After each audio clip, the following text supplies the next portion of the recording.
আশা করছি সবাই ভালো আছেন।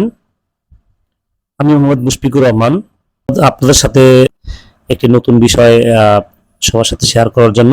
আমরা সবাই জানি যে ষষ্ঠ থেকে নবম শ্রেণীতে আমাদেরকে বিভিন্ন বিষয়ে মূল্যায়ন করতে হচ্ছে, এবং এই মূল্যায়নটা কিন্তু প্রতি বছরের মতো এভাবে না, একটু অন্য ধরনের মূল্যায়ন। যেমন আমাদেরকে নৈপুণ্য অ্যাপে ইনপুট দিতে হচ্ছে। তো সেই বিষয় নিয়ে একটু কথা বলার জন্য আপনাদের সাথে এসেছি। আশা করছি ভিডিও শেষ পর্যন্ত দেখবেন এবং গুরুত্বপূর্ণ এবং মূল্যবান মতামত প্রদান করবেন কারো যদি নৈপুণ্য ব্যবহারে কোনো সমস্যা হয়।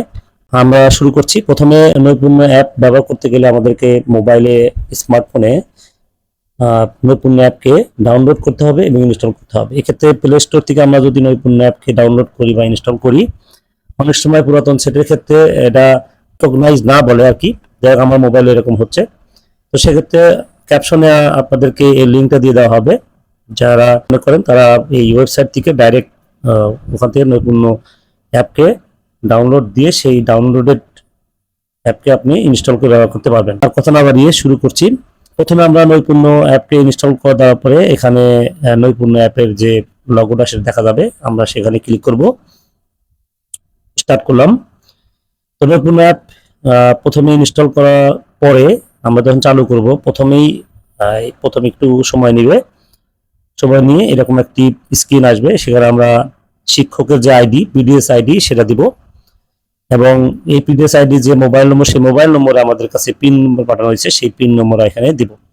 যদি কেউ পিন নম্বর হারিয়ে ফেলেন, সেক্ষেত্রে পিন ভুলে গেছেন এরকম যদি দেন, তাহলে আপনার এই রিকগনাইজ যে মোবাইল নম্বর, সেই মোবাইল নম্বরে রিসেট পিন চলে যাবে। যাই হোক, আমাদের পিন আছে, এখানে পিন দিলাম, তারপর লগ ইন করলাম। লগ ইন করার পরে ডাটা লোড হচ্ছে, অনুগ্রহ করে অপেক্ষা করুন। মানে আমাদের এই নৈপুণ্য অ্যাপের সাথে যে নৈপুণ্যর যে অরিজিনাল ডাটাবেস, সেই ডাটাবেসের সাথে একটা লিঙ্ক হচ্ছে। এই ডাটাগুলো সব আপলোড সম্পন্ন হওয়া পর্যন্ত আমাদেরকে ওয়েট করতে হবে। আমরা একটু ওয়েট করছি। প্রথম যারা ইনস্টল করে তাদের একটু সময় নেয়, পরবর্তীতে একটু সময় কম লাগে। এই যে যেমন সার্ভার থেকে তথ্য আপডেট হচ্ছে, কিছুক্ষণ ওয়েট করুন। এই যে আপডেট হয়ে যাচ্ছে। এখন আপডেট শেষ হয়নি, এই কারণে আমরা আমাদের যে ড্যাশবোর্ডটা, আমি এমডি মুশফিকুর রহমানের যে ড্যাশবোর্ড আমরা দেখতে পাচ্ছি, আপনি আপনার ড্যাশবোর্ড দেখতে পাবেন। তো এখানে ড্যাশবোর্ড থেকে দেখবেন যে উপরে একটা চাকা ঘুরছে, মানে বুঝতে হবে যে এখনো ডাটা আপলোড শেষ হয়নি। আপনারা যদি কোনো তথ্য সেভ করে থাকেন এবং পরবর্তীতে সেটা দেখতে না পান, তাহলে খেয়াল করবেন যে এই জিনিসটা ঘোরা শেষ হয়েছে কিনা। ঘোরা শেষ হওয়া পর্যন্ত আপনাকে অপেক্ষা করতে হবে। এবং বাম পাশে দেখেন, এটা V1.4.2, মানে আপডেট ভার্সনটা আমি ডাউনলোড দিয়ে ইনস্টল করেছি। আপনারা আশা করছি এটা করে নেবেন, তাহলে আপনারা খুবই স্মুথলি এটা ব্যবহার করতে পারবেন। তো প্রথমে আমরা দেখতে পাচ্ছি যে আমি যে বিষয়গুলো নেই বা আমার যে বিষয়গুলো পড়াই, সেই বিষয়গুলো এখানে দেখা যাচ্ছে। আমি 10টা বিষয় পড়াই বা 10টা শ্রেণীতে, 10টা শাখায় আমি পড়াই ডিজিটাল প্রযুক্তি। তো ডিজিটাল প্রযুক্তি ষষ্ঠ শ্রেণী প্রথম যে ইংলিশ ভার্সনের যে এই শাখাতে আমি প্রবেশ করছি। প্রথমে আমার এখানে দুইটা অপশন আসবে, একটা হচ্ছে বিষয়ভিত্তিক মূল্যায়ন, একটা হচ্ছে আচরণগত মূল্যায়ন। আমরা যদি বিষয়ভিত্তিক মূল্যায়নে দেখছি, 3টা অপশন দেখা যাচ্ছে: শিক্ষণকারী মূল্যায়ন, ষান্মাসিক সামষ্টিক মূল্যায়ন, বার্ষিক সামষ্টিক মূল্যায়ন। আর এখানে আচরণগত মূল্যায়নে আমরা যদি প্রবেশ করি, দেখতে পাবো এখানে দুইটা জিনিস, একটা ষান্মাসিক আচরণিক মূল্যায়ন, একটা বার্ষিক আচরণিক মূল্যায়ন। কারণ আমরা আচরণিক মূল্যায়ন করবো মেইনলি দুইবার, একবার ইনপুট দিব, একটা হচ্ছে ষান্মাসিকের পরে, আর একটা হচ্ছে বার্ষিকের সময়। তো আমরা বিষয়ভিত্তিক মূল্যায়নে যাচ্ছি। বিষয়ভিত্তিক মূল্যায়নে প্রথম অপশন দিয়ে দেখছি শিক্ষণকালীন মূল্যায়ন, যেটা আমরা এখন বর্তমান করছি। এখানে 9টা অধ্যায় আছে, দেখা যাচ্ছে 1/9, মানে কি আমি কেবল 1 নম্বরে আছি। তো এখানে আমরা ষান্মাসিক সামষ্টিক মূল্যায়ন দেখতে পাচ্ছি। এখানে ক্লিক করলে আমরা কিছু পাবো না, কারণ এখানে এখনো ডাটা আপলোড হয়নি, তারা আমাদের সেই রকম পিআই দেয়নি এনসিটিভি থেকে। তো আমরা প্রথমে শিক্ষণকালীন মূল্যায়নে চলে গেলাম। শিক্ষণকালীন মূল্যায়নে গেলে আমরা এখানে আমার যে বিষয় ডিজিটাল প্রযুক্তি ক্লাস 6, এই 6 এর ডিজিটাল বইয়ে, প্রযুক্তি বইয়ে আমাদের মোট এতগুলো অধ্যায় আছে, সবগুলো অধ্যায় আমরা দেখতে পাচ্ছি। 9টা অধ্যায় আছে। তো এই অধ্যায়গুলো আমরা দেখতে পাচ্ছি, প্রতিটা অধ্যায়ে এখানে নাম দেওয়া আছে এবং পাশে দেখা যাচ্ছে যে 1/4, মানে আমি এই শিক্ষণ অভিজ্ঞতার 1 নম্বর পিআই আমি মূল্যায়ন করেছি বা শুরু করেছি, সেজন্য এখানে 1/4 আসছে। আপনি যতগুলো মূল্যায়ন সম্পন্ন করবেন, ততগুলো এখানে সামনে এসে থাকবে। আমি প্রথমে সমস্যা দেখে না পাই হয় এখানে গেলাম, যাওয়ার পরে আমরা এখানে দেখতে পাচ্ছি যে 4টা মাত্র পিআই এখানে আছে। এই 4টা পিআই আমরা দেখতে পাচ্ছি এবং এই পিআই গুলো কিন্তু মূল্যায়ন টুলসেও রয়েছে, যেটা আমরা পিডিএফ আকারে পেয়েছেন। তো আমরা এই টুলসে গেলাম, টুলসের যে আমাদের যে পিআই, প্রথম পিআই তে চলে গেলাম, প্রথম পিআই, প্রথম শিক্ষণ অভিজ্ঞতার প্রথম পিআই তে আমরা গেলাম। তো আমরা পিআই এর মেইন হেডিং দেখতে পাচ্ছি, চাহিদা অনুযায়ী প্রযুক্তি সহায়তা তথ্য সংগ্রহ করতে পারছে।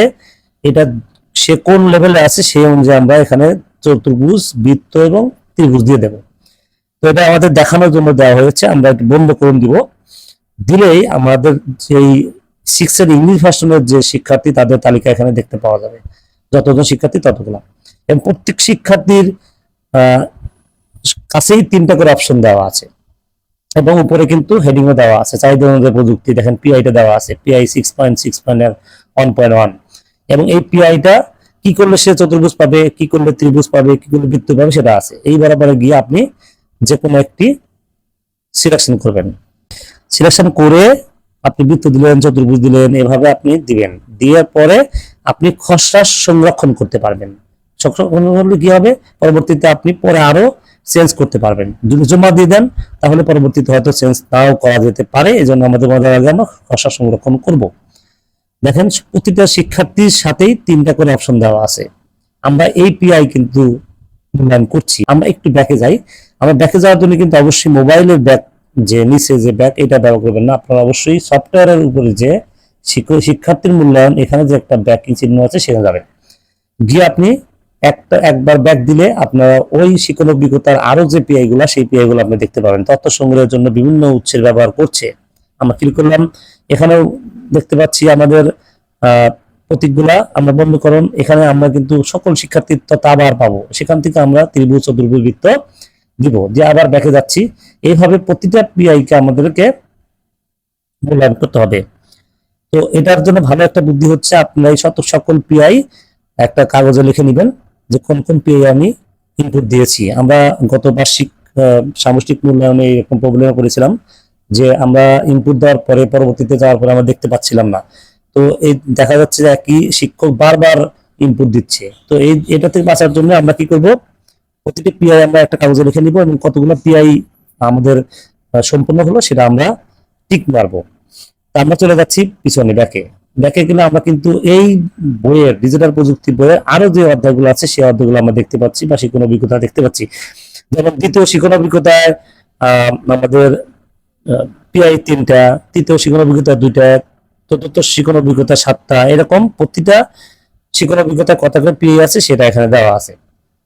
আমরা এখন ঠিক এইভাবে প্রতিটা শিক্ষণ অভিজ্ঞতার ভিতরে প্রবেশ করে তার যতগুলো পিআই আছে সকল পিআই কে আপনাকে মূল্যায়ন করতে হবে।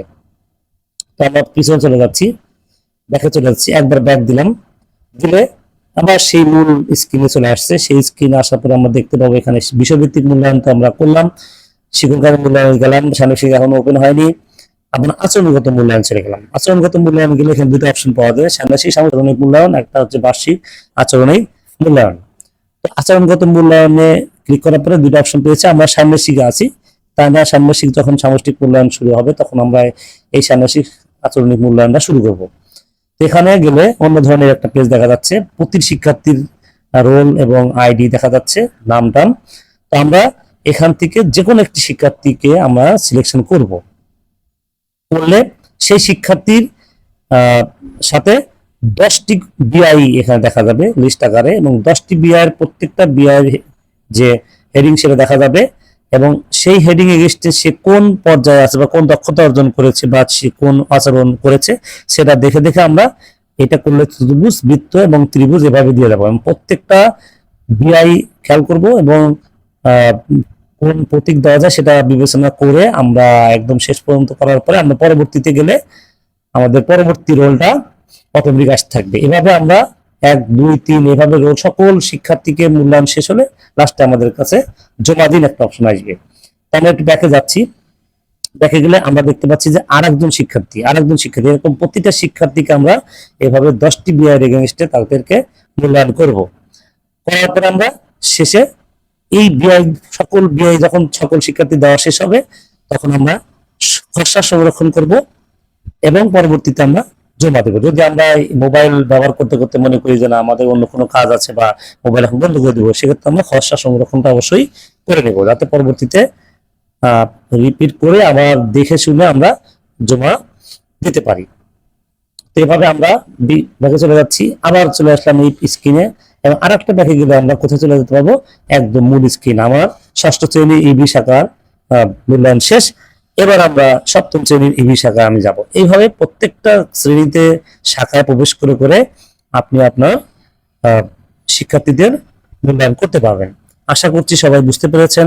আজ এ পর্যন্তই। পরবর্তীতে অন্য কোনো বিষয়ে শেয়ার করার প্রয়োজন হলে অবশ্যই করব। আর আপনারা অবশ্যই আমার এই ভিডিওতে যে কোনো নৈপুণ্য সম্পর্কে যে কোনো ধরনের সমস্যা বা বিভিন্ন ধরনের কৌশলগত ব্যবহারগত সমস্যা হলে অবশ্যই আমাকে কমেন্টস বক্সে জানাবেন, আমি চেষ্টা করব আপনাদের সহায়তা করার। যাই হোক, আজকে এই পর্যন্তই। সবাই ভালো থাকবেন, সুস্থ থাকবেন এবং সঠিকভাবে সবাই মূল্যায়ন সম্পন্ন করুন, এই দোয়া রেখেই আমি আজকের ভিডিও শেষ করছি। আল্লাহ হাফেজ।